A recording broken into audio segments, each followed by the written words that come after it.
നമസ്കാരം, പ്രവാസി മലയാളിയിലേക്ക് സ്വാഗതം. ഇന്നലെ ഭക്തിയുടെ നിറവിൽ ആറ്റുകാൽ പൊങ്കാല ഏവരും ആഘോഷമാക്കി. പണ്ടാരടുപ്പിൽ തീ പകർന്നതോടെയാണ് പൊങ്കാലയ്ക്ക് തുടക്കം കുറിച്ചത്. ആറ്റുകാൽ ഭഗവതി ക്ഷേത്രത്തിലെ പണ്ടാരടുപ്പിൽ മാത്രമാണ് ഇത്തവണ പൊങ്കാല ഉണ്ടായിരുന്നത്. കോവിഡ് നിയന്ത്രണങ്ങൾ പാലിച്ച് ഭക്തരുടെ വീടുകളിൽ തന്നെ നടത്താനായിരുന്നു സർക്കാർ നിർദ്ദേശം. ഭക്തർക്ക് വീട്ടിൽ തന്നെ ആചാരങ്ങളും ചിട്ടവട്ടങ്ങളും പാലിച്ച് അടുപ്പുകൂട്ടി പൊങ്കാലയിടാം. കോവിഡ് നിയന്ത്രണങ്ങളിലും നിരവധി പേരാണ് ഇക്കുറി സ്വന്തം വീടുകളിൽ അമ്മയ്ക്ക് പൊങ്കാല അർപ്പിച്ചത്. കോവിഡ് കാരണം പൊങ്കാലയിടാൻ കഴിയാതെ വന്ന പ്രവാസികളും അനവധിയാണ്. എല്ലാ വർഷവും മുടങ്ങാതെ നാട്ടിലെത്തുന്നവർക്ക് ഇക്കുറി വരാൻ സാധിച്ചില്ല. എന്നാലോ വിദേശത്ത് കുടുങ്ങിപ്പോയ ചിലർ അവിടെ തന്നെ പൊങ്കാലയിട്ടാണ് അമ്മയ്ക്ക് നിവേദ്യം സമർപ്പിച്ചത് പോലും. കോട്ടയം വടവാതൂർ സ്വദേശിയായ മഞ്ജുവാണ് റാസൽ കൈമയിൽ ആറ്റുകാലമ്മയ്ക്ക് പൊങ്കാല അർപ്പിച്ചത്. ഷാർജയിൽ നിന്നുള്ള 2 കുടുംബങ്ങൾക്കൊപ്പമാണ് മഞ്ജു പൊങ്കാല അർപ്പിച്ചത്.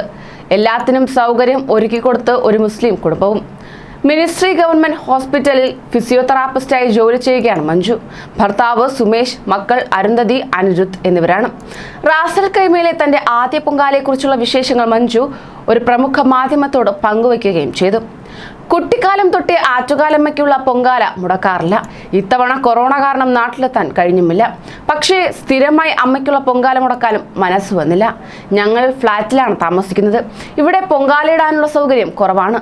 ഞങ്ങളുടെ ബുദ്ധിമുട്ട് മനസ്സിലാക്കി പൊങ്കാലയിടാനുള്ള എല്ലാ സജ്ജീകരണങ്ങളും ഒരുക്കി തന്നത് എൻ്റെ സഹപ്രവർത്തകയായ റോഷ്നി റഹ്മാനാണ്. അവരുടെ വില്ലയുടെ മുറ്റത്താണ് ഞങ്ങൾ 3 കുടുംബങ്ങൾ ഒരുമിച്ച് അമ്മയ്ക്ക് പൊങ്കാല അർപ്പിച്ചത്. റോഷ്നിയോട് ഒരുപാട് നന്ദിയുണ്ട് എന്നും പറയുകയുണ്ടായി. പൊങ്കാലയ്ക്ക് വേണ്ട സാധനങ്ങളെല്ലാം കേരള സൂപ്പർ മാർക്കറ്റിൽ നിന്ന് കിട്ടിയെന്നും ഇവർ പറഞ്ഞു. മൺകലം, പൂജയ്ക്ക് വേണ്ട സാധനങ്ങൾ, ഇഷ്ടിക ഒക്കെ സംഘടിപ്പിച്ചു. ഞങ്ങൾക്കൊപ്പം പൊങ്കാലയിട്ടവരിൽ തിരുവനന്തപുരത്ത് നിന്നൊരു ഫാമിലിയും ഉണ്ടായിരുന്നു. അവർ കൊതുമ്പ് നാട്ടിൽ നിന്ന് വരുമ്പോൾ കൊണ്ടുവന്നിരുന്നു. ആറ്റുകാൽ പൊങ്കാലയുടെ അതേ സമയത്ത് തന്നെയാണ് വിളക്ക് കത്തിച്ച് അതിൽ നിന്നും പൊങ്കാല അടുപ്പിലേക്ക് തീ പകർന്നത്. അങ്ങനെ ഇത്തവണയും ശുഭമായി പൊങ്കാലയിടാൻ കഴിഞ്ഞുവെന്നും മഞ്ജു പറയുകയുണ്ടായി. ഇവിടെയുള്ളവരുടെ സഹകരണം എടുത്തു പറയേണ്ടതാണ്. റോഷ്നി ഫാമിലിയുമാണ് സഹായിച്ചത് എന്നും മഞ്ജു പറഞ്ഞു. കൂടുതൽ പ്രവാസി വാർത്തകൾക്കായി ഈ ചാനൽ സബ്സ്ക്രൈബ് ചെയ്യൂ.